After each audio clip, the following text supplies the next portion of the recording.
Welcome to VM Global. Forex Learning, 8th free class by VM Global. हम लोग important fundamentals को discuss कर रहे थे कि कौन से ऐसे इम्पोर्टेंट फंडामेंटल हैं जो मार्केट पे इम्पैक्ट करते हैं, मार्केट को मूव करते हैं।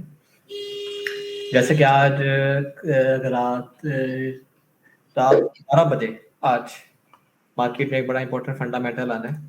अगर आप उसको देखें तो वो मार्केट में आज अच्छी खासी मूवमेंट आप लोगों को देखने को मिलेगी रात 12 बजे। ये फंडामेंटल भी साल में 8 दफ़ा रिलीज होता है और ये इस साल का पहला फंडामेंटल ही है जो रात 12 बजे मार्केट में रिलीज होगा। तो इसका डायरेक्ट और इनडायरेक्ट दोनों तरह से मार्केट में इम्पैक्ट पड़ेगा।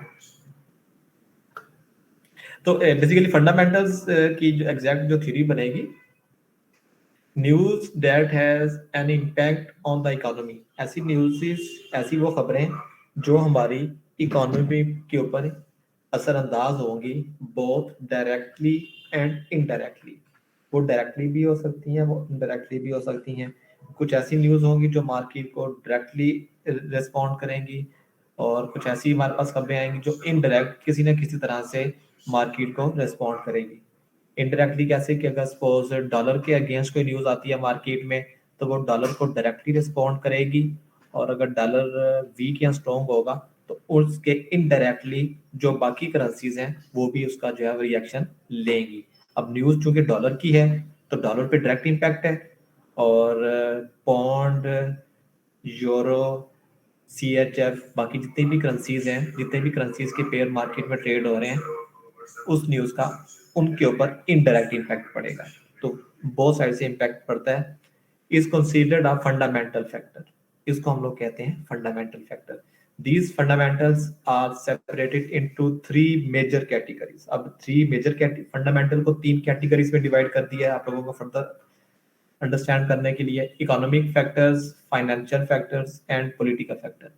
अब वो पॉलिटिकल फैक्टर अगर आप थोड़ा सा इस तरह से अंडरस्टैंड कर लेंगे, पाकिस्तान में कोई पॉलिटिकल सिचुएशन क्रिएट होती है, कोई सियासी गहमा गहमी होती है, तो जो हमारी स्टॉक मार्केट है वो उस पर डायरेक्टली असरअंदाज हो जाती है और PKR जो है वो डीवैल्यू हो जाता है। जब किसी भी मुल्क में कोई पॉलिटिकल सिचुएशन क्रिएट होती है तो जो फॉरेन इन्वेस्टर हैं वो उस कंट्री के अंदर इन्वेस्टमेंट नहीं करते। तो जब फॉरेन इन्वेस्टमेंट किसी मुल्क में इन्वॉल्व नहीं होती तो वो करेंसी आहिस्ता आहिस्ता डीवैल्यू होना शुरू हो जाती है। यानी कि आप इस तरह से कह लें कि अगर हम बाहर से ज़्यादा चीज़ें पाकिस्तान में मंगवाएंगे तो हमारा जो उसके अगेंस्ट हमें जो पेमेंट करनी पड़ेगी वो डॉलर में करनी पड़ेगी। अगर हम लोग अमेरिका से कोई चीज़ें मंगवाते हैं तो उसके अगेंस्ट जब आप पेमेंट करोगे तो आप USD में करोगे, PKR में नहीं करोगे। मतलब आप अपनी करेंसी को बेच रहे हो इन टर्म ऑफ USD। तो जितनी हम लोग बाहर से चीज़ें ज़्यादा मंगवाएंगे उतनी ही उस मुल्क की करेंसी डीवैल्यू होती है, और जितनी चीज़ें हम लोग पाकिस्तान में रहते हुए बाहर के मुल्कों में भेजेंगे उतना हमारा जो PKR है वो स्ट्रोंग होगा। तो ये मेजर फैक्टर है। अब दरमियान में कुछ ऐसी चीज़ें हैं कि कुछ ममालिक जानबूझ के अपनी करेंसी को डीवैल्यू करते हैं, जैसा कि अमेरिका इस फैक्टर को बहुत ज़्यादा अप्लाई करता है, जानबूझ के अपनी चीज़ों को अपनी करेंसी को डीवैल्यू करता है। इसके पीछे भी जो है रीज़न होती है, बड़ी डेप्थ रीज़न है, तो उसको मैं भी डिस्कस नहीं करता कि जानबूझ के किन हालात में करेंसी को डीवैल्यू किया जाता है। जब हम US इकोनॉमी को प्रॉपर डिस्कस करेंगे तो ये चीज़ हम उसके अंदर जो है वो डिस्कस करेंगे। तो वो ये कि अगर हमारी करेंसी डीवैल्यू कब होगी और स्ट्रॉन्ग कब होगी, तो पॉलिटिकल फैक्टर जो है वो उस करंट मुल्क की स्टॉक मार्केट को जो है वो हिला देता है। फाइनेंशियल फैक्टर, जो भी फाइनेंशियल खबरें आती हैं वो हमारी स्टेट बैंक के एंड से पास होती हैं। स्टेट बैंक हमारा शरह सूद बढ़ा रहा है, शरह सूद कम कर रहा है। स्टेट बैंक के अगेंस्ट कोई भी अगर न्यूज़ वगैरह पास हो रही हैं तो फर्दर हमारी जब नीचे डेप्थ में जाएंगे तो ये सारी चीज़ें आहिस्ता आहिस्ता जो वो क्लियर होती जाएंगी।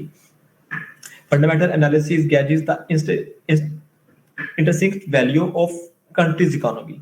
तो फंडामेंटल्स किसी भी करेंसी की जो है वो की वैल्यू होते हैं, बुनियादी वैल्यू होते हैं जो उस पूरी मुल्क की इकोनॉमी को डिस्क्राइब कर रहे होते हैं।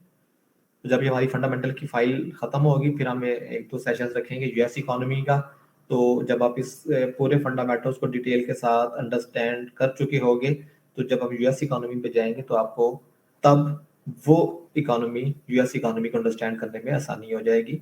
तो यूएस इकोनॉमी को समझने के लिए और यूरो इकोनॉमी को समझने के लिए आपको इस तमाम फंडामेंटल्स पे अबूर होना चाहिए कि कौन सा फंडामेंटल कहाँ इन्वॉल्व होता है, किस फंडामेंटल का इम्पैक्ट क्या पड़ता है। और दरमियान में अगर आपकी कोई चीज़ मिसिंग होगी, कोई लेसन मिसिंग होगा या कोई फंडामेंटल्स की फाइल मिसिंग होगी, तो डेफिनेटली आप चीज़ों को अंडरस्टैंड नहीं कर पाओगे।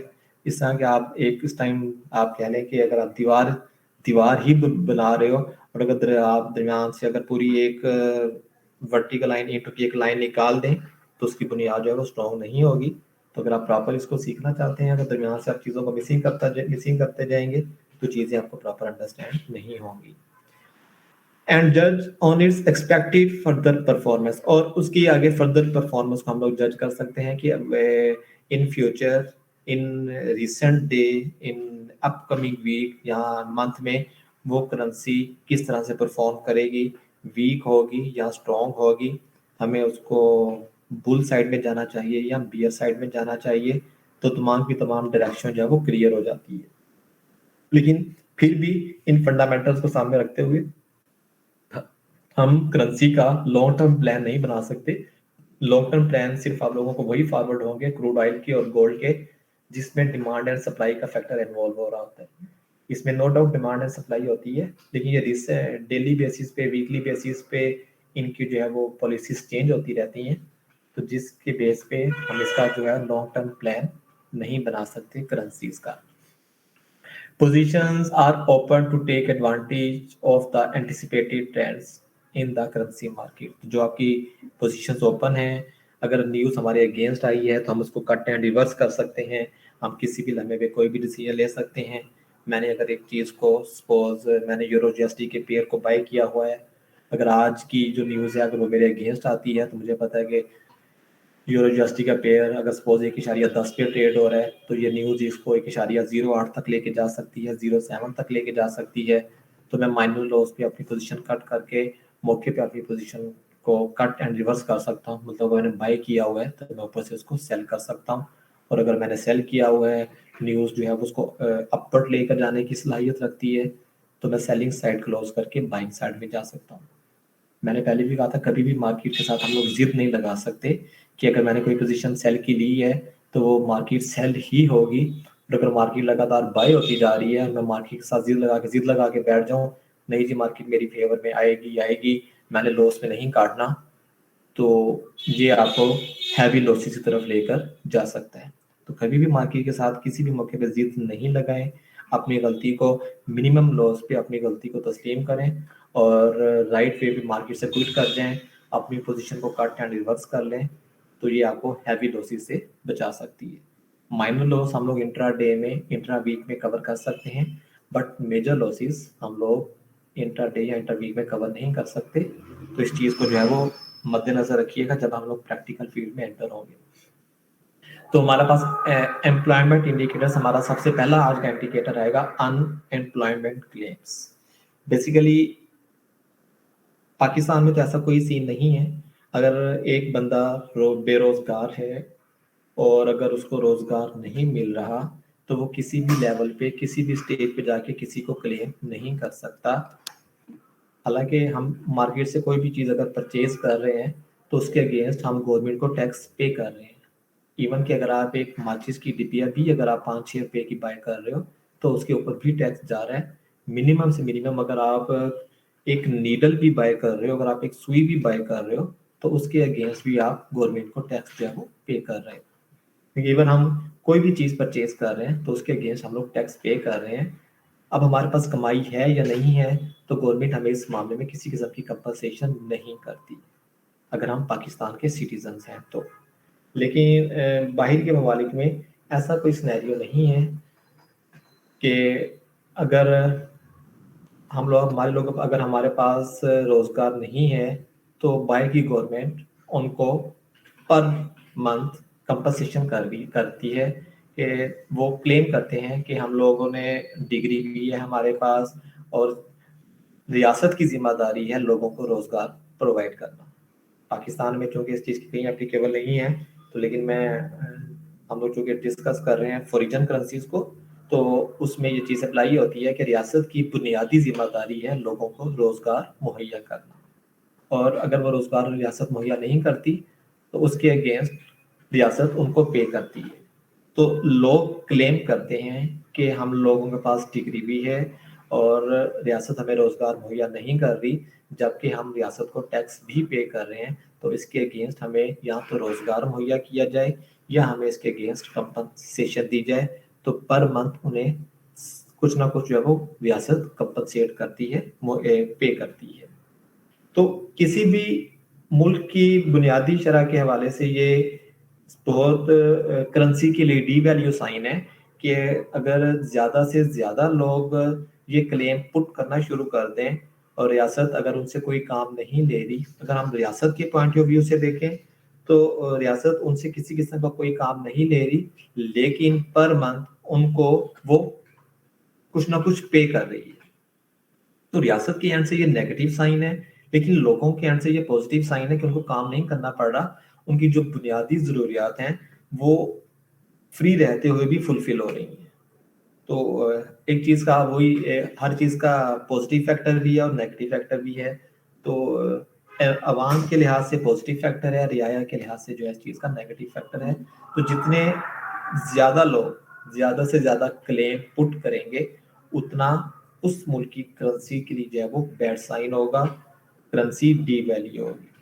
तो ये नंबर जो हमारे पास एवरी वेडनेसडे 6:30 को ये नंबर हमारे पास रिलीज होता है।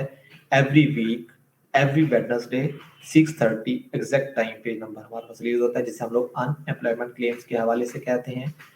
इस पे मोस्टली ट्रेडर जो है ये पोजीशन मेंटेन कर रहे होते हैं। एवरी वीक ये नंबर रिलीज होगा तो मंथ में 4 नंबर हो जाएंगे। फिर इन चारों नंबर्स का कंबाइन करके एक ग्रैंड डाटा रिलीज होता है, जिसे हम लोग एनएफपी बोलते हैं। वो आगे चल के हमारे पास आएगा नॉन फार्म पेरोल। मतलब इन चारों नंबर्स का कॉम्बिनेशन मिक्स होके एवरी मंथ फर्स्ट फ्राइडे एक मेजर इंपॉर्टेंट फंडामेंटल रिलीज होगा, जिसके ऊपर खाली गोल्ड की मूवमेंट जो है वो 25 से 30 पॉइंट की हमें देखने को मिल जाती है बाय साइड पे या सेल साइड पे, लेकिन साइड वेज गोल्ड मूव करता है। 10-12 पॉइंट सेल में भी जाता है, 10-12 पॉइंट बाय साइड में भी जाता है, और फिर नंबर जिस नौयत का आता है उस पोजीशन को जो है वो कैरी कर लेते हैं।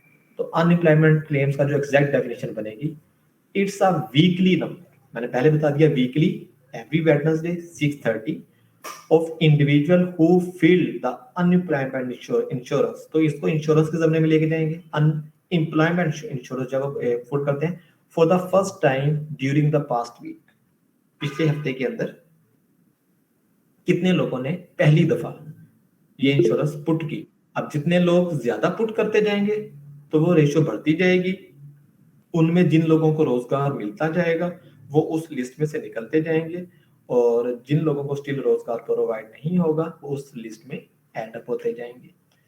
This is the Nations earliest economic death. तो ये किसी भी नेशन के लिए सबसे पहला अब देखें, अब इस डेटे के साथ आगे सारे फंडामेंटल लिंकअप होंगे। आगे हमारे पास जो जो चीजें आएंगी वो इस डाटे से लिंकअप होंगे। अब लिंकअप कैसे होते जाएंगे कि जब लोगों के पास रोजगार नहीं है तो उनको जो चीजें प्रोवाइड की जाएंगी वो जिंदगी की बेसिक नीड्स को पूरा करने के लिए चीजें जो कंपनसेशन दी जाएगी, वो उन्हें हजारों डॉलर की मद में नहीं दी जाएगी कि जी आप $5,000 ले लो और याशी करते रहो। तो जो कंपनसेशन दी जाएगी वो जिंदगी की लाइफ गुजारने के लिए जो बेसिक नीड्स हैं उनको फुलफिल करने के लिए कंपनसेशन दी जाएगी। तो बाकी वही है कि अब लग्जरी लाइफ गुजारने के लिए जो चीजें हमारे पास चाहिए वो इससे अदर देन है।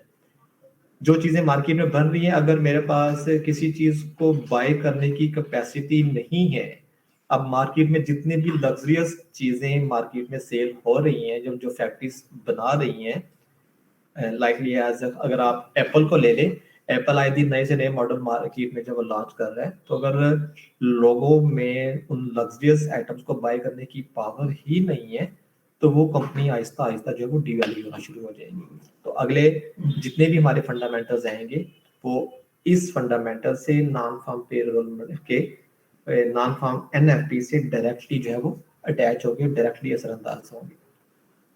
This is the nation earliest, इसलिए इसको हम लोग जो है किसी भी इकोनॉमी के लिए सबसे इंपॉर्टेंट और मेजर फंडामेंटल भी कहते हैं। The market. अच्छा ये बताएं कि आवाज सबको सही आ रही है, कोई इशू तो नहीं है, आवाज में ब्रेक तो नहीं हो रही? नहीं, आवाज सही है, आवाज बिल्कुल ठीक आ रही है, कोई इशू नहीं है। ओके जी मैम, साजिदा कुछ आपके नेट का इशू होगा, आवाज बिल्कुल ठीक चल आ रही है, सुनाई दे रही है। कंटिन्यू करें उस्मान। चलिए शुक्र है कहीं बोले तो हैं सारे के सारे। जब मैं कहता हूँ कोई क्वेश्चन है किसी का है तो किसी की आवाज ही नहीं सुनने को मिलती, इसी बहाने लोगों की आवाज तो सुनने को मिली है कि लोग सुन तो रहे हैं सारे के सारे।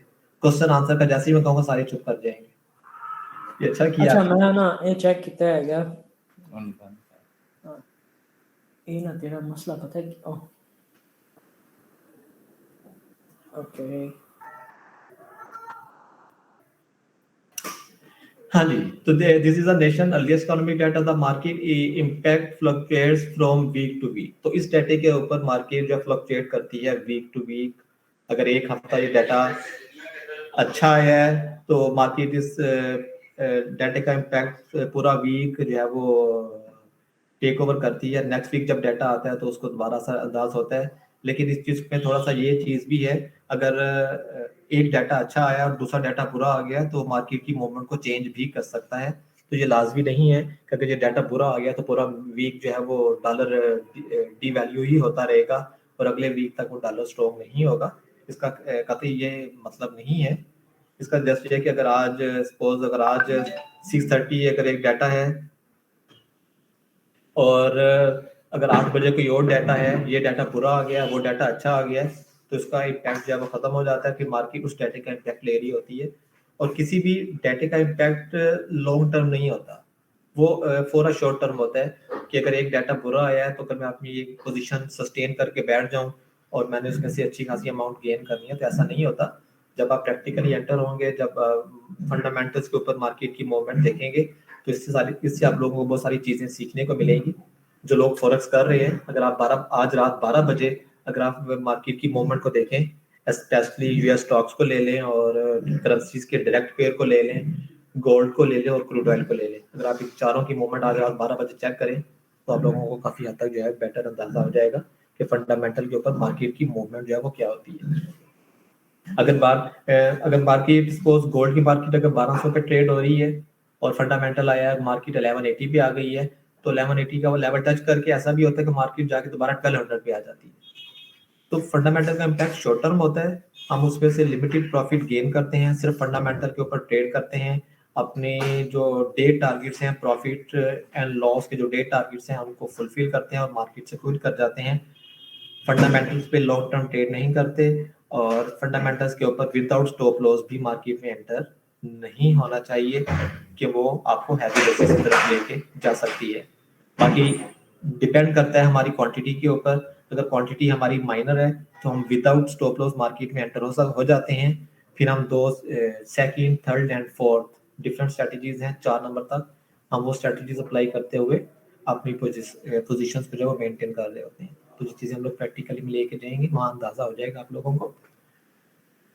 और week to week there tends to be more focus on the release when traders need to diagnose recent development। अब हमें अगर recent developments का, वही मैं आपको अगर बता रहा हूँ कि अगर मुझे किसी इकोनॉमी का पता है और मैं पूरा वीक उस इकोनॉमी को स्टडी कर रहा हूँ और मुझे पता है कि अगर इस वीक के अंदर अमेरिका में कोई डेवलपमेंट चेंजेस नहीं हुई, उन्होंने कोई पॉलिसीज चेंज नहीं की, उन्होंने कोई जॉब्स क्रिएशन नहीं की, तो जब जॉब्स क्रिएशन नहीं हुई पिछले वीक के अंदर तो डेफिनेटली ये डाटा जो है वो बैड ही आएगा। ज्यादा से ज्यादा लोग जो है वो इंश्योरेंस पुट करेंगे, अनएम्प्लॉयमेंट इंश्योरेंस पुट करेंगे।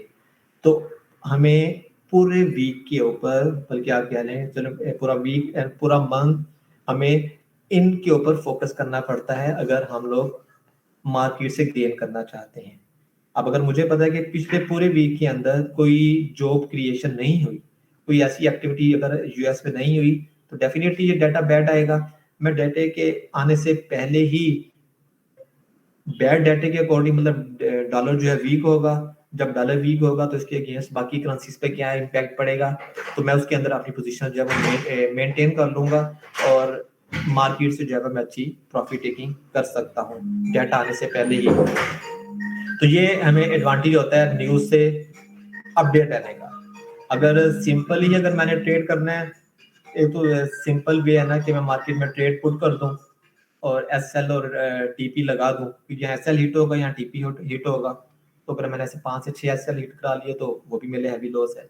तो न्यूज से टच रहने का बेसिकली मकसद ये होता है फंडामेंटल से कि मैं अपनी स्ट्रेटजीज में अपने लॉसेस को कम से कम करूं और जो मेरे मार्केट से प्रॉफिट है वो ज्यादा से ज्यादा मैं गेन करूं। तो इसलिए भी 24 आवर्स जो है वो थ्रू आउट द वीक हमें न्यूज से टच रहने का बेसिकली जो है मकसद ये होता है। तो अगर मुझे रिसेंट डेवलपमेंट चेंजेस का पता होगा तो मैं मार्केट से अच्छी पोजीशन मेंटेन कर लूंगा। और when the reading is it extremes, अब इंपॉर्टेंस क्या है इस डाटे के अंदर, मेजर इंपॉर्टेंस क्या है इसके अंदर, it is considered as a critical data. ये मैंने पहले बता दिया कि चूंकि की फैक्टर डाटा है तो इंपॉर्टेंट डाटा है, क्रिटिकल डाटा है, ऑल्दो इट्स जनरली व्यूड अस्सलाम वालेकुम सर। वालेकुम सलाम। उस्मान साहब। यस यस जी बोले। सर आपकी आवाज बहुत वो आ रहा है ना, साफ नहीं है और सब लोग कह रहे हैं अगर स्क्रीन शेयर कर ले तो ज्यादा बेहतर होगा सर। स्क्रीन शेयर करने से आवाज कैसे साफ आएगी? नहीं नहीं सर, इसके बैकग्राउंड में आपकी आवाज आ रही ना, और स्क्रीन शेयर होने से फंडामेंटल वो कह रहे हैं ना कि अगर स्क्रीन भी शेयर कर ले तो साथ साथ वो भी समझ आ जाएगी। नहीं, फाइल मैंने दी हुई है सबको फंडामेंटल से, किसी मैं कहता प्रिंट आउट करवा के अपने पास रखें ताकि वो फाइल अगर आप सामने रखेंगे तो आप लोगों को अंडरस्टैंड करने में, मैं डे फर्स्ट से यही कह रहा हूँ कि जब फंडामेंटल के लेसन पे हम लोग जाएंगे तो उसकी फाइल प्रिंट फॉर्म में आप लोगों के पास सामने होनी चाहिए ताकि आप चीजों को अच्छे से अंडरस्टैंड कर सको। ठीक है।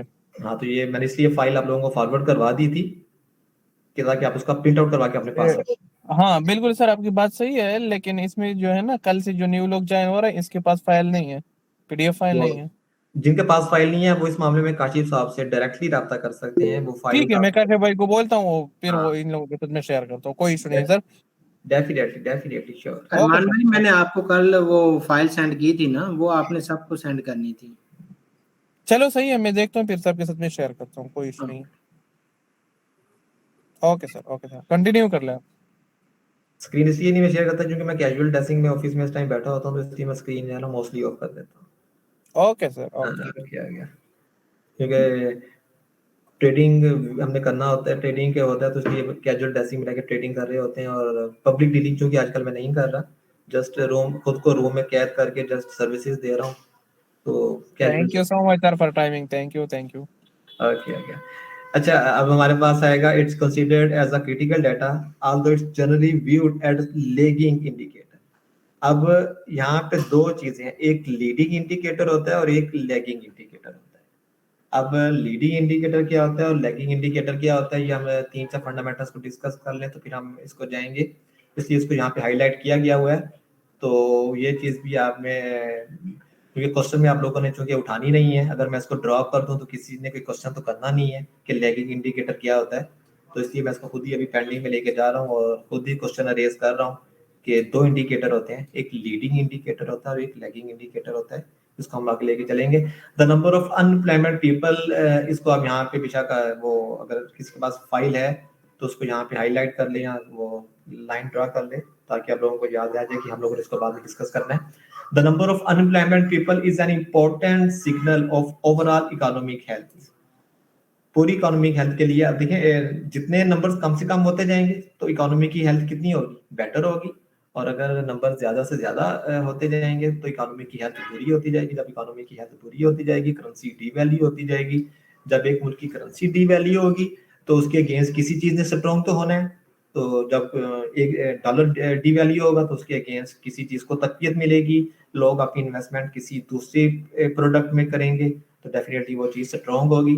तो ये चीज का भी हमें पता होगा कि जब डॉलर वीक होगा तो इन्वेस्टमेंट कहाँ से निकल के कहाँ जाती है। तो रिसेंट सिनेरियो में हम इस चीज को भी डिस्कस करेंगे कि अगर डॉलर वीक हो रहा है, लोग अगर डॉलर से निकल रहे हैं तो अपनी इन्वेस्टमेंट कहाँ लेके जा रहे हैं, गोल्ड में लेके जा रहे हैं, येन में लेके जा रहे हैं, तो क्यों लेके जा रहे हैं। एक अब बोलते हैं क्वेश्चन है कि अगर जा रही है तो क्यों जा रही है, इसके बिहाइंड रीजन क्या है। तो उन रीजंस को हम लोग जो है वो इस पूरे हमारी जो क्लासेस हैं इन तमाम चीज़ों को हम लोग डिस्कस करते जाएंगे। जो लोग नोट कर रहे हैं वो इन चीज़ों को साथ साथ नोट करते जाएं, ताकि आप लोगों को जब एक नज़र अपने इन नोट्स पे दोहराओगे तो आप लोगों को अंदाज़ा हो जाएगा कि अगर ऐसा होता है तो क्यों होता है, उसके बिहाइंड वजूहात क्या होती हैं, रीजंस क्या होती हैं। The market impact fluctuates, अच्छा ये तो हो गया। Economic health because consumer spending is highly correlated with labor market conditions। अब लेबर मार्केट के साथ क्योंकि जो डायरेक्टली हाईली कोरिलेटेड होगी, लेबर मार्केट क्या है कि सिंपल के जो भी मार्केट जो भी आप वर्क कर रहे हो तो हम उसको लेबर मार्केट ही कंसीडर करते हैं कि मजदूर ही हैं सारे के सारे। जाहिर सी बात है अगर जो भी काम जो भी मार्केट से अर्न कर रहा है तो वो लेबर मार्केट इस जमाने में जाएगा। तो लेबर मार्केट अच्छी होगी या लेबर मार्केट बुरी होगी तो उसका इम्पैक्ट जो है वो उस मुल्क की करेंसी के ऊपर पड़ता है। क्योंकि पाकिस्तान में कोई ऐसी स्पेसिफिक नंबर्स नहीं है, ऐसा कोई स्पेसिफिक डाटा नहीं है जो हम लोग देख सकें, जो हम पीकेआर के ऊपर इन्वेस्टमेंट कर सकें और अगर हम पाकिस्तान की इकोनॉमी को डिस्कस कर सकें। तो इसलिए पाकिस्तान में रहते हुए पाकिस्तान की इकोनॉमी का तो मुझे इतना आइडिया नहीं है, लेकिन यूएस इकोनॉमी का, यूरोजोन इकोनॉमी का और पौंड का, सीएचएफ का इकोनॉमिक्स का आइडिया है, उस पर हम लोग बहस कर सकते हैं। पाकिस्तान में कोई ऐसी प्रॉपर सूरत हाल नहीं है। तो जब हम चलें, unemployment is also a major consideration for these steering the country's monetary policy।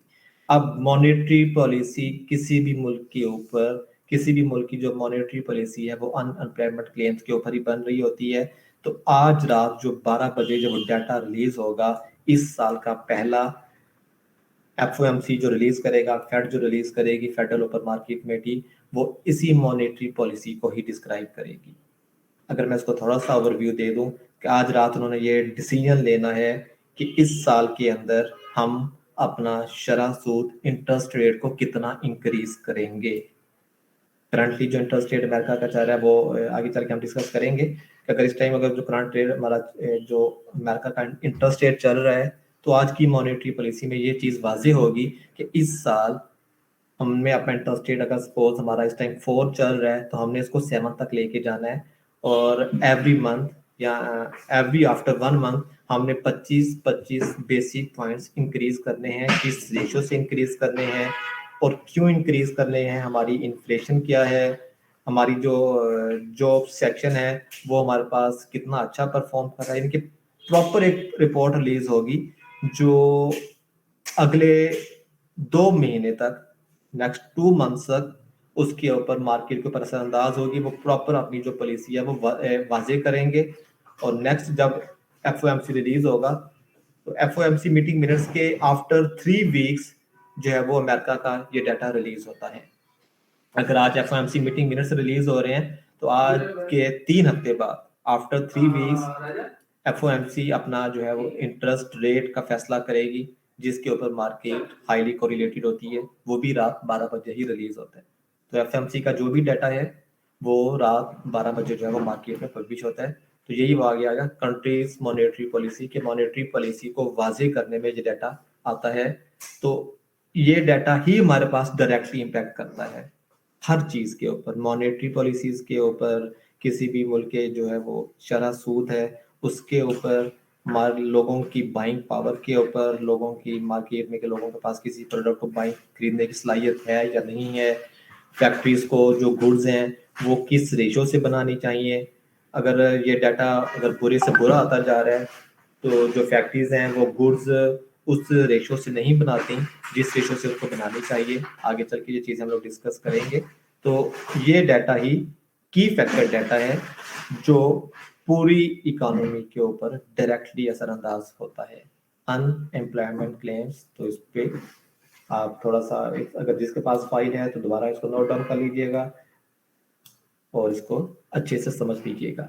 Impact on currency, if actual number is less than forecast it will be strengthen the currency. अगर एक्चुअल नंबर जो है वो कम आया है forecast से ऊपर, अगर उन्होंने फोरकास्ट की है, अगर पिछले महीने डाटा बुरा आया था इस महीने उन्होंने बुरे की फोरकास्ट की है और अगर डाटा फोरकास्ट से कम आ गया सपोज पिछले महीने नंबर का डाटा था 600 और इस महीने मैंने कहा दिया जी 800 लोग जो है वो क्लेम पुट करेंगे, मेरी फोरकास्ट 800 की थी, वो डाटा अगर 700 आ जाता है, नो डाउट डाटा बुरा है। पिछले महीने 600 था, इस महीने 800 लोगों का मैंने अगर एस्टिमेट लगाया है और 700 लोगों ने क्लेम किया है, तो नो डाउट डाटा पिछले वीक से आया बुरा ही है। लेकिन चूंकि मेरी फोरकास्ट 800 की थी कि 800 लोग पुट करेंगे, तो 800 लोगों ने नहीं किया, तो फोरकास्ट से डाटा कम आ गया, तो मींस पॉजिटिव हो गया। तो इसको ये नहीं लेना कि जी 600 किया था, बस डाटा देखा पिछला 600 था, ये 700 आया तो बुरा आया है और कि जी डॉलर को सेल मार दो। तो फंडामेंटल्स को भी अंडरस्टैंड फर्दर हमें करना पड़ेगा कि फंडामेंटल्स की लैंग्वेज की, फंडामेंटल्स हमें कहना क्या चाह रहे हैं।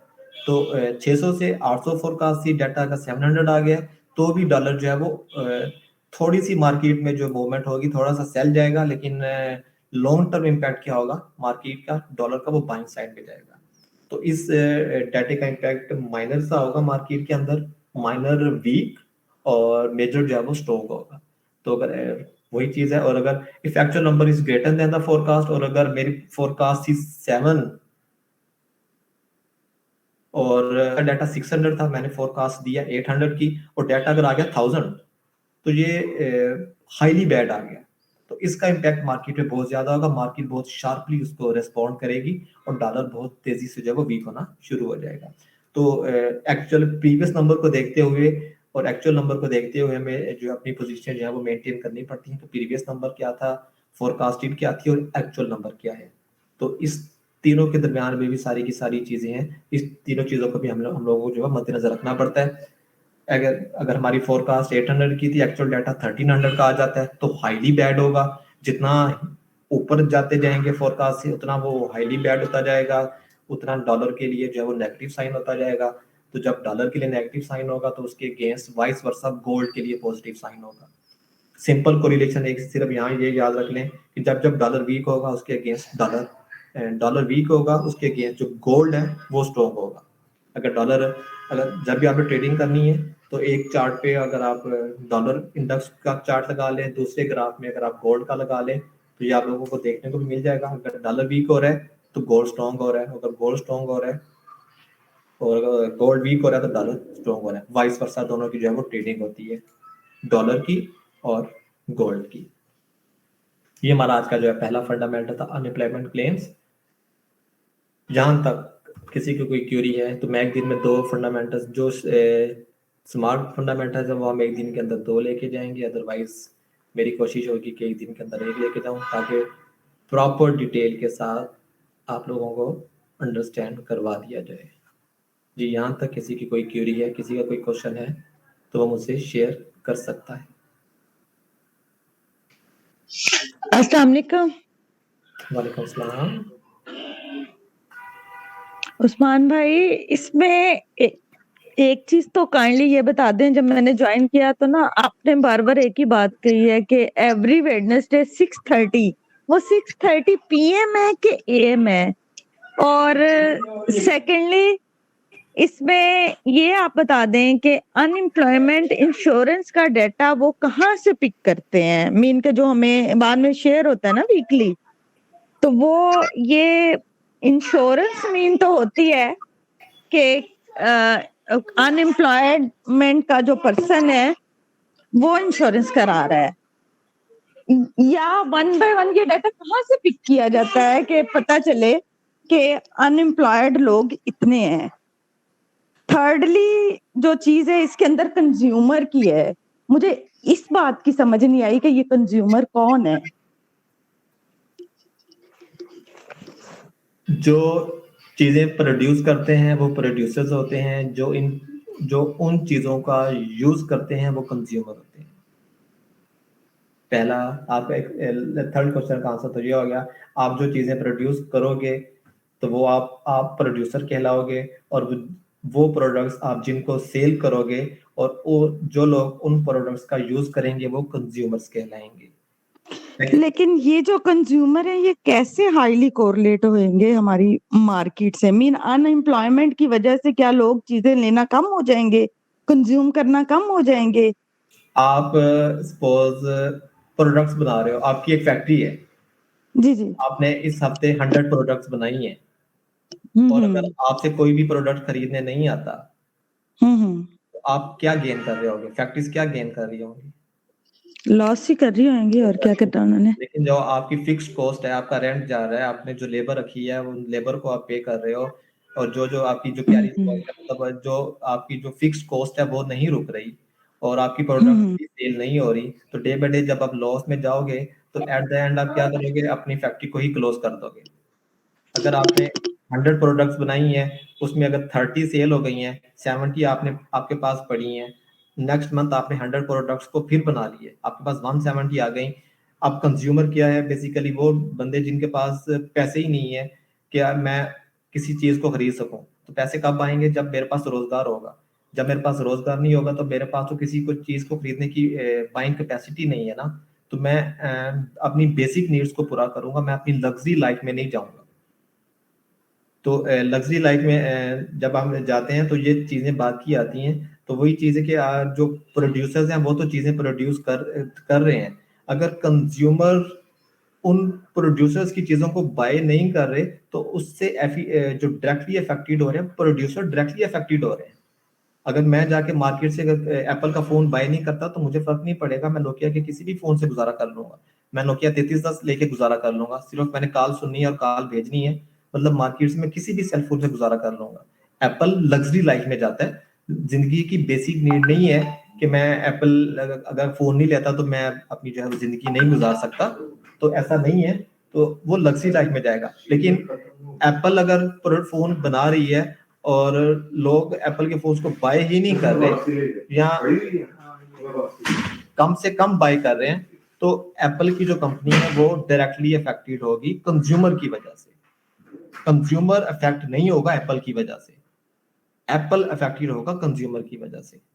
तो ये चीजें हैं। बाकी सेकंड क्वेश्चन आ गया कि हम डाटा कहाँ से लेंगे, तो 6:30 PM अमेरिका, हमारी पास यहाँ पर जब 6:30 हो रहे होते हैं अमेरिका में, वहां पे उस टाइम 8:30 हो रहा होता है, हमारा 6:30 और अमेरिका उस टाइम 8:30 अमेरिका ऑन होता है जब हम लोग अपनी लोकल मार्केट को क्लोज कर रहे होते हैं, तो अमेरिका उस टाइम ऑन हो रहा होता है। तो अमेरिकन हमारा जो PM का टाइम ले पाकिस्तानी, तो पाकिस्तानी 6:30 PM वो डाटा रिलीज होता है। और फॉरेक्स फैक्ट्री कल मैंने एक साइट आप लोगों को फॉरवर्ड भी करवाई थी, कैसा से कहा था जहां पर ये डाटे जो है वो पब्लिश होते हैं, उनमें 3 तरह के साइन आपको देखने को मिलेंगे। येलो जिसका सबसे लो इम्पैक्ट होता है, ऑरेंज जो मीडियम इम्पैक्ट होता है, और कुछ डाटे रेड में होंगे जो हाईली इम्पैक्टेड होते हैं, जो मार्केट को बहुत तेजी के साथ फ्लक्चुएट कराने की सलाहियत रखते हैं।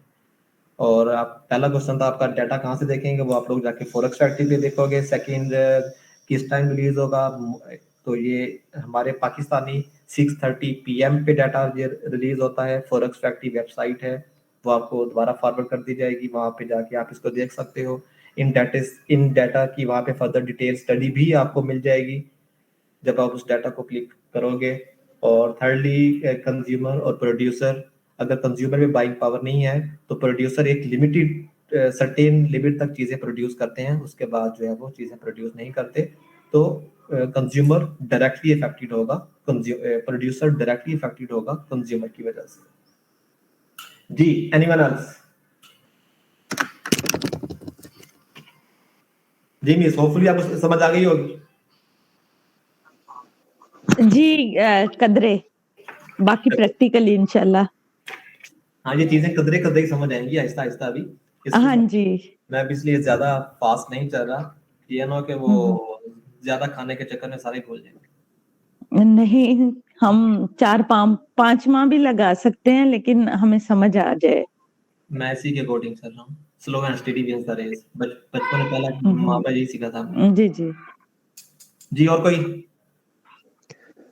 जी स्मार्टफोन जो फ्लक्स फैक्ट्री पे जो टाइमिंग साथ चल रही होती है टाइम की 12 AM 12:10 AM, ये USA के हिसाब से वो बता रहे होते हैं या पाकिस्तान? आप इसको ना उसकी टाइमिंग सेटिंग में जाके ना इस्लामाबाद के अकॉर्डिंग सेट करेंगे तो वो आपको पाकिस्तानी टाइमिंग के अकॉर्डिंग आ जाएंगे।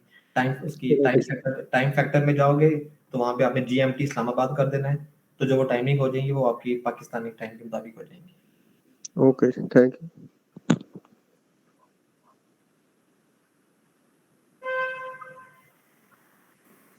जी अभी और किसी का कोई क्वेश्चन है तो आप कर सकते हैं।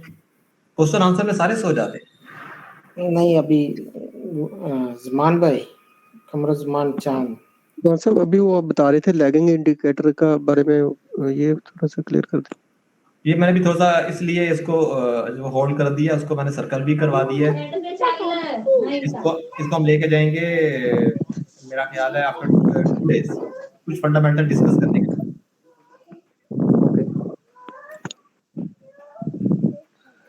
दो इंडिकेटर लैगी दोनों में कंपैरिजन है। अस्सलाम वालेकुम उस्मान भाई। वालेकुम सलाम। अच्छा उस्मान भाई, ये जो आपने डाटा तो बताए हैं, तो जैसे कि ये डाटे जो हैवी जो डाटे आते हैं एनएफपी हो गया, एफओएमसी हो गया और ये दूसरे आते हैं, इस डाटे में हम जो है कैसे जो है ना वो ज़्यादा गेन कर सकते हैं? क्योंकि जब ये डाटा आता है तो वो इस वक्त वो जो मार्केट को जो है ना वो दोनों तरफ से ग्रैब कर रहा होता है, बायर को भी और सेलर को भी। वो कभी कभार वो पहले नीचे फुल डाउन मारता है और फिर उसके बाद ऊपर चला जाता है, कभी ऊपर जाकर फिर नीचे डाउन मारता है। तो इसके लिए क्या एक बेहतर स्ट्रेटजी होनी चाहिए कि डाटा के दौरान हमें वेट करना चाहिए या उससे हम मंथली कैसे गेन ज़्यादा कर सकते हैं? क्योंकि इस दौरान जो है वो मूवमेंट भी बहुत ज़्यादा होती है। कहानी आप बताएंगे? ये चीज़ को मैंने बताते थोड़ा सा बताया था कि अगर आप प्रीवियस वीक की उस इकोनॉमी के ऊपर अगर आप गिरफ्त कर लेंगे कि प्रीवियस वीक की उस मुल्क की जो है वो इकोनॉमी कैसी थी, मूवमेंट कैसी थी, तो 80% आप उस डाटे को डाटा रिलीज होने से पहले जज कर सकते हैं कि डाटे की नोयत क्या होगी, पॉजिटिव होगा या नेगेटिव होगा। लाइक अगर अनएम्प्लॉयमेंट क्लेम्स का डाटा ये है तो पिछले वीक में अमेरिका में कोई जॉब क्रिएशन नहीं हुई, अमेरिका की इकोनॉमी बैड परफॉर्म करती रही है, कोई ऐसा स्ट्रॉन्ग सिनेरियो नहीं हुआ, तो ये डाटा डेफिनेटली बैड ही आएगा, ज़्यादा लोग क्लेम पुट करेंगे। तो जो भी डाटा रिलीज होगा, अगर शॉर्ट टर्म मार्केट नीचे भी जाती है तो अगर डॉलर वीक होगा तो उसके अगेंस्ट गोल्ड बाई हो जाएगा, तो हम अपनी पोजीशन मेंटेन कर सकते हैं। और डाटा के ऊपर अगर आपने गेन करना है तो अपनी क्वांटिटी को संभाल रखें, कभी भी किसी डाटा के अंदर अपनी हाईली क्वांटिटी के साथ मार्केट में एंटर ना हो और 2 लेवल्स निकाल के मार्केट में एंटर हो। सपोज अगर मैंने आज की जो चार्टिंग की है, सपोज गोल्ड 1810 पे है और मेरा चार्ट कहता है, मेरी स्टडी कहती है गोल्ड 1810 पे आ सकता है, उसके बाद नीचे गिर के गोल्ड 1806 तक आ सकता है, फिर 1802 तक आ सकता है। तो स्ट्रेटजी अपनी इस तरह की बनाएं कि स्मॉल क्वांटिटी के साथ डाटे में एंटर हो जाएं। अगर तो आप रिस्क बियर कर सकते हैं तो जो डाटा आने का टाइम है उसमें एंटर होकर नीचे 2 पॉइंट का एसेट दे दें, आप यहाँ तो $4 का लॉस करके निकल जाएंगे। मार्केट हाईली अगर आपकी फेवर में मूव करती है तो $15-20 प्रॉफिट करके निकल जाएंगे। अदरवाइज सेकंड क्या होता है कि आपने अगर जो क्वांटिटी लेनी है आप उनको क्वांटिटी को 3 हिस्सों में डिवाइड कर दें। पहली 1810 पे ले लें, दूसरी क्वांटिटी 1806 पे ले लें, तीसरी 1802 पे ले लें। मार्केट डाटे पे हमेशा साइडवेज मूव करती है। जब आप 602 और जब वहां से आप जब रिवर्स करेंगे तो आप मार्केट से जो अच्छा गेन करके निकल जाएंगे। तो क्वांटिटी का थोड़ा सा हेर फेर आएगा कि क्वांटिटी क्या है, ये प्रैक्टिकली जब हम एंटर होंगे तो चीजें वहां मैं आपसे डिस्कस करूंगा, वहां पे आप लोगों को डाटा सीखने का मिल जाएगा। जी डॉक्टर हारिस भाई बोले आप। डॉक्टर हारिस कुछ बात करना चाह रहे हैं? करना चाहता था।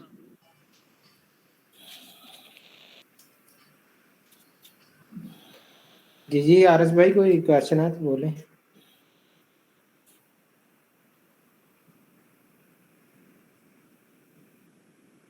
ओके अच्छा एक और सवाल उस्मान साहब के एक मिनट अब्बास ठहरिएगा। हाँ आरिस भाई, जब डॉलर की न्यूज आती है तो उस टाइम गोल्ड जो है ना वो बाय में जाता है, सेल में क्यों नहीं आता सर? अभी मैंने अपने लेक्चर में बताया था कि अगर डॉलर वीक होता है तो उसके अगेंस्ट डॉलर गोल्ड स्ट्रॉन्ग होगा। अब ये डिपेंड कर रहा होता है कि डॉलर की न्यूज़ क्या है। मोस्टली आपने मे बी जब मार्केट का देखा हो डॉलर की जो न्यूज़ है वो बैड आई हो और उसके जो अगेंस्ट जो गोल्ड है वो बाय साइड में चला गया हो, दोनों का जब वो इनवर्स कोरिलेशन होता है, अगर डॉलर वीक है तो गोल्ड स्ट्रॉन्ग है और अगर गोल्ड तो उस टाइम तो डॉलर भी स्ट्रॉन्ग होता है ना सर? ये बाज़-औक़ात कोरिलेशन ब्रेक होती है। किस टर्म में ब्रेक होती है ये आगे चल के चीजें आपके सामने आती जाएंगी, लेकिन जो जनरल व्यू है वो ये है कि डॉलर अगर वीक है तो गोल्ड स्ट्रॉन्ग है। कुछ सिनेरियोस ऐसे आ जाते हैं कि दोनों साइमल्टेनियसली साथ चल रहे होते हैं, दोनों की कोरिलेशन बाज़ औक़ात ब्रेक हो जाती है। वो कुछ सिनेरियोस में कोरिलेशन ब्रेक होती है, वो किन सिनेरियो में होती है, तो ये थोड़ा-सा अपना जो है वो इसको खुद ही नोट डाउन कर लीजिएगा कि कोरिलेशन ब्रेक तब होती है, उस सिनेरियो हम लोग बाद में डिस्कस करेंगे। क्योंकि अभी ये चीज़ें थोड़ी-सी डेप्थ वाली हैं, अगर मैं इसको डेप्थ में ले जाऊँगा तो सारा जो है वो मलियामेट हो जाएगा। ये तब होता है जब कोरिलेशन ब्रेक होती है। कोरिलेशन ब्रेक तब होती है, ये हम उसको बाद में डिस्कस करेंगे। जी सही है, थैंक यू सर। जी, और कोई सवाल आ रहा था अब्बास साहब? जी उस्मान साहब, ये मैं कहना चाह कि एक दोस्त था, तो काफ़ी मुख्तलिफ जो है ना लोग जो है बड़ी प्लानिंग करते हैं कि जब ये डाटा आता है, डाटा कोई भी हो, फॉर एग्जांपल गोल्ड की ट्रेडिंग के लिए मोस्टली ज़्यादातर तो गोल्ड में ट्रेड करते हैं।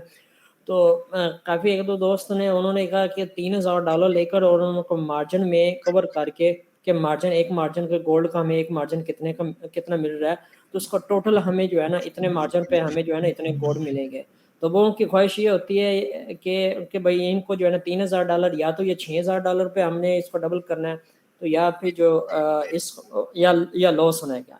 मेरे कहने का सवाल ये है कि क्या ये उस्मान साहब ये स्ट्रेटजी ठीक है कि डाटे के दौरान में इतना हैवी मार्जिन और इतना हैवी ज़्यादा क्वांटिटी के साथ से जो है वो प्ले करना, क्या ये प्रॉफिटेबल है या लॉस के बारे में ही जाता है लॉस के साथ? इस पे आप प्रैक्टिस जितना अप्लाई करोगे, अगर आपने एक दफ़ा 3 को 6 कर लिया, दूसरी दफ़ा 6 को 12 कर लिया, तीसरी अटेम्प्ट में आप 12 को 0 कर जाओगे। तो सबसे पहली चीज़ डाटे पे ट्रेड बनती तब है जब हम लोग रिस्क बियर कर सकते हैं। अगर हम लोग रिस्क बियर नहीं कर सकते तो बेटर है डाटे पे ट्रेड को अवॉइड करें और एसएल दे के या मिनिमम क्वांटिटी के साथ एंटर हो। अगर आपने 3 को 6 करके मार्केट में एंटर होना है, तो ये तो मैंने पहले भी बताया था कि गैम्बलिंग की टर्म में ले जाएगा। गैम्बलिंग को अवॉइड करें, हमेशा रिस्क अवेयरनेस के साथ मार्केट में एंटर हो, प्रॉपर रिस्क प्लानिंग के साथ, रिस्क मेजरमेंट के साथ मार्केट में एंटर हो और उतना ही लॉस बियर करने की सलाहियत रखें जितना आप इंट्रा डे में, इंट्रा वीक में कवर करने की सलाहियत रखते हैं। 3 को 6 करना बड़ी बात नहीं है कि 3 का 6 हो जाता है, लेकिन जब आप 3 का 6 करेंगे, अगली अटेम्प्ट में 6 को 12 करेंगे, तो तीसरी अटेम्प्ट में 12 को 0 कर जाएंगे। तो ऐसा भी होता है, लेकिन चीज़ों को स्मूथली लेके अगर चला जाए तो लॉन्ग टर्म चलना ज़्यादा बेटर रहता है कि आप वो है कि मुर्गी पाल के अंडे खाते रहें, तो वो ज़्यादा बेटर रहता है। बेसिकली ये $2-3 हज़ार की मार्केट नहीं है। अगर इस मार्केट पर $1,00,000 भी कम है, मार्केट चलने में आए तो $1,00,000 भी खा जाती है, वो भी ये किसी का जो है वो नहीं रहता। 20 ट्रिलियन प्लस डॉलर की मार्केट है, इसमें $1-2 हज़ार डॉलर मैटर नहीं करता हमारे लिए। तो लेकिन हमारी स्ट्रैटेजी ये होती है कि अगर मैंने $2,000 से अगर मार्केट में एंटर हुआ तो उसके अगेंस्ट मेरी बेसिक नीड्स जो है वो मार्केट में कम होती हैं। मैं अगर $2,000 डाल के पर मंथ अगर मैं 3 लाख प्रॉफिट की ख्वाहिश रखूंगा, तो इन द एंड में अपना $2,000 मार्केट को दे के बाहर आ जाऊंगा। और अगर मेरी मंथ एंड की जो एक्सपेक्टेशन है वो नीड्स है जितनी कम से कम होगी, उतना मैं लॉन्ग टर्म इस मार्केट में सर्वाइव कर सकता हूँ। अगर आपने $2,000 रखा है, अगर आपने मंथली टारगेट है कि मैंने मंथली अपने पैटी कैश को मीट करना है 30 से 50,000 40,000, तो ये सफिशिएंट अमाउंट है, आप इजीली गेन कर सकते हैं। पर डे $5 इस मार्केट से गेन करना इम्पॉसिबल नहीं है। $5 22 डेज की मार्केट है, पर डे $5 को 22 से मल्टीप्लाई करते हैं, उसको 278 से मल्टीप्लाई करते हैं, 30 35 40 हज़ार हमारा जो एक्सपेंस निकल आता है। तो मीडियम लेवल पे अगर आप चले जाएं तो किसी भी फैमिली का जो एक्सपेंस है वो मेरा नहीं ख्याल कि 40-45 हज़ार से किचन का एक्सपेंस ज्यादा होगा मीडियम लेवल पे, जो बेसिक नीड्स हैं। लग्जरी अगर हम लग्जरी लाइफ साइड पे करते हैं तो मैं बेसिक नीड्स की बात कर रहा हूँ। किचन एक्सपेंस हमारा मोर देन 50,000 नहीं है, तो हम वो $2,000 से जब अपनी बेसिक नेसेसिटीज को मीट कर रहे हैं, तो मेरा नहीं ख्याल कि हमें हाईली एक्सपेक्टेशन की तरफ जाना चाहिए।